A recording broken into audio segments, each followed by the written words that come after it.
بسم اللہ الرحمن الرحیم۔ انگنت درود و سلام جناب محمد رسول اللہ صلی اللہ علیہ وسلم کی ذات پر، ان کے آل پر اور ان کے اولاد پر۔ ناظرین، ایک بات تو طے ہے کہ 21 مارچ خواہ 29 مارچ تک چلی جائے، فیصلہ جو بھی ہوگا یوسف رضا گیلانی خط نہیں لکھیں گے، اور میں آپ سے یہ گزارش بھی کر دوں کہ افواج پاکستان ہر طرح سے موجودہ جمہوری حکومت کے ساتھ ہیں۔ کل رات جناب سید یوسف رضا گیلانی نے وزیر اعظم ہاؤس میں ایک کھانا دیا جس میں میری اور میرے بعض ساتھیوں کی خاصی لمبی ملاقات رہی تھی chief of army staff general Ashfaq Parvez Kayani سے، اور انہوں نے ہم سے پوچھا، ہم جو لکھتے رہتے ہیں، ہم جو پڑھتے رہتے ہیں کہ فوج اور ISI ملک چلا رہی ہے، سیاست میں مداخلت کر رہی ہے، انہوں نے ہمیں کہا کہ میں نے 4.5 سال پہلے یہ فیصلہ کر لیا تھا کہ میں سیاست میں مداخلت نہیں کروں گا۔ انہوں نے یہ بھی ہم سے سوال کیا کہ کہیں آپ کو میری مداخلت نظر آتی ہے؟ ہم بحث اس بات پر کر رہے تھے کہ امریکنز جو ہیں وہ کوئی بڑا امریکی جناب جنرل اشفاق پرویز کیانی سے ملنے آنا چاہتا، لیکن وہ کہتے رہے کہ ہم آپ سے اس وقت تک نہیں ملیں گے جب تک پارلیمنٹ نیٹو سپلائی کے بارے میں کوئی سفارشات نہیں دیتی، کوئی فیصلہ نہیں کرتی۔ لہذا انہوں نے ہمیں بتایا کہ آپ وہ ملیں گے ان امریکیوں سے جو نیٹو سپلائی کی بحالی کے حوالے سے بات کرنے آ رہے ہیں، لیکن تب ملیں گے جب پارلیمنٹ سفارش کر دے گی۔ ہم بہت شور کرتے ہیں بلوچستان میں فوج ہے، بڑا ظلم ہے فلاں۔ انہوں نے کہا کہ مجھے یہ بتا دیں، ایک تو چھاونیاں بننے کی بات ہوتی ہے کہ کوئی چھاونی، ایک کمرہ بتا دیں جو بنا ہو چھاونی کے نام پر، اور جو 2 چھاونیاں نہیں بننے کی بات ہے، انہوں نے کہا ذرا مجھے بتا دیں آن گراؤنڈ آپ لوگ جائیں، کوئٹہ جاتے رہتے ہیں یا بلوچستان جاتے رہتے ہیں، آپ جائیں اور مجھے دکھائیں، کوئی دکھا دیں۔ لیکن انہوں نے کہا کہ بلوچستان جو ہے اس میں اگر فرنٹیئر کانسٹیبلری ہے تو وہ خود صوبائی حکومتیں مانگے، انہوں نے کہا صوبائی حکومتیں مانگے تو کانسٹیبلری اپنے طور پر وہاں جاتی ہی نہیں۔ جو سب سے خوبصورت بات تھی ان سے ملاقات میں وہ یہ تھی کہ ہم میڈیا والے لوگوں نے خود ہی ان سے پوچھا کہ یہ جو کچھ ہم کرتے ہیں اس کے نتیجے میں کیا فوج کے اندر بھی کوئی رد عمل ہوتا ہے؟ کیا فوج کے اندر بھی کوئی ناراض ہوتا ہے؟ تو جنرل اشفاق پرویز کیانی نے کہا کہ فوج میں رد عمل ہوتا ہے، بلکہ ہم سے کہا کہ آپ دیکھیں کہ اتنی شہادتیں ہو رہی ہیں لیکن آپ اپنی فوج کا مورال ٹھیک نہیں رکھتے، آپ اپنی فوج کا مورال ہمیشہ خراب کرنے کی کوشش کرتے ہیں۔ ان کا غلطیاں ہوتی رہتی ہیں، تنقید بھی اس پر ہوتی ہے، لیکن انہوں نے امریکہ، بھارت، اسرائیل کی مثال دی کہ کیا وہاں کی جو راہ ہے اس کے خلاف کچھ چھپتا ہے؟ کیا وہاں CIA کے خلاف کچھ چھپتا ہے؟ کیا موساد کے خلاف کچھ چھپتا ہے؟ اور پھر انہوں نے کہا کہ بلوچستان میں کل 47 لوگوں کی گمشدگی یعنی مسنگ پرسنز ہونے کی سپریم کورٹ کی اطلاع ہے، سپریم کورٹ کی رپورٹ ہے۔ ان کا 350 تو انڈیا میں جو ہیں وہ گمشدہ ہیں، اور ایک اور ملک کے 11,000 لوگ بتائے، اور بتایا کہ پاکستان جو ہے وہ 79 نمبر میں ہے مسنگ پرسنز میں۔ لیکن ہم نے شاید اسے دنیا کا سب سے بڑا ایشو یا ملک کا سب سے بڑا ایشو بنا رکھا ہے۔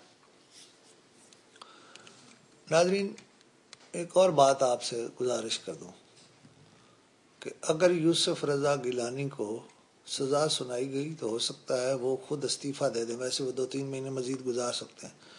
پیپلز پارٹی دوسرا وزیر اعظم لائے گی، پیپلز پارٹی تیسرا وزیر اعظم لائے گی، لیکن پیپلز پارٹی خط نہیں لکھے گی۔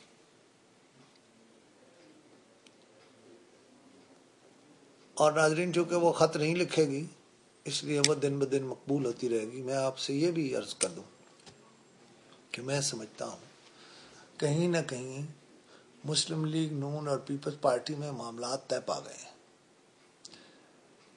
وہ اتحادی تو نہیں ہے، مخالف ہیں، اپوزیشن ہے، لیکن میں سمجھتا ہوں کہ آئندہ الیکشن میں بات یہاں تک جا سکتی ہے کہ جو اس وقت حکومت کے اتحادی ہیں وہ شاید ایک ہی کسی نشان پر الیکشن لڑیں.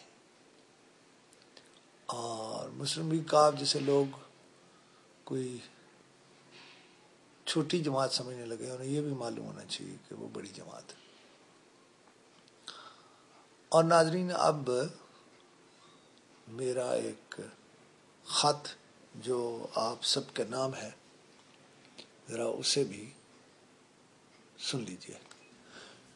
ناظرین میرے یہ خط نہیں ہے، یہ میری خواہش ہے، درخواست ہے، اسے آپ کچھ کہہ لیں. اسے میں نے چھاپ دیا، آپ کو بھی پڑھ کے سناتا ہوں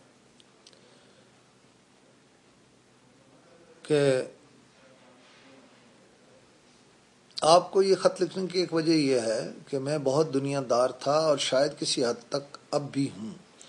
کچھ عرصہ پہلے مجھے ہمارے ایک دوست اور سابق وزیر چودھری انور عزیز ملے اور انہوں نے کہا کہ آپ پاکستان ٹیلی ویژن پر اپنا پروگرام فیکٹ شیٹ ایک دن اس موضوع پر کریں کہ ہمارے ملک میں جو لاوارث بچے عموماً کوڑے کرکٹ کے ڈھیروں پر یا ندی نالوں کے کنارے لاوارث ملتے ہیں، گلگت میں ایک شخص نے ذاتی کوشش کر کے ان کے لیے ایک ادارہ قائم کیا ہے.